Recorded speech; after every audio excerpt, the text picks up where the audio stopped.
Well, it's great to be here to talk about perseverance and ingenuity and what the operations team has been up to this summer. And perhaps, like a lot of you folks, we've actually been on a road trip. This road trip is associated with our very first science campaign, and during it, we will take our very first sample from the surface of Mars. Go ahead and bring up my first graphic so I can give you a little bit of orientation about where we are. In this graphic, you can see the landing location, which is at the very top in the middle, where the beginning of the white line is. You can see the rover's current location, which is the blue dot, and you can see where we've been driving this summer on our road trip. The next thing that we've really been working on, probably the most since we last talked, is preparing for sampling. So I'd like to show this next video, which reminds you of our sample caching system. The purpose of our sample caching system is to acquire samples and then to transfer those through our bit carousel to the adaptive caching assembly, which is in the front of the rover.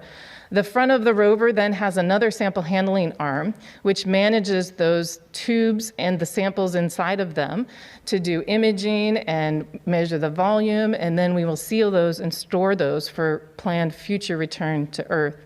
So a lot of what we've been doing recently, both on Earth as well as on the vehicle, is preparing for that first sample. So we've been checking out the adaptive caching assembly, which is there in the front of the rover. One of the things that we did is we actually processed a witness tube.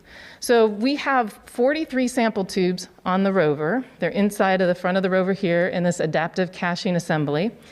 And 5 of those are witness tubes. The purpose of the witness tubes is exactly as they're named. They're to witness any contamination that might be present so that we can correlate that with the samples taken at the time. The specific witness tube that we actually just processed was in the bit carousel here, measuring any sort of contaminants that we have seen in the bit carousel since launch. So we extracted that with our sample handling arm, and you can go ahead and play the next video.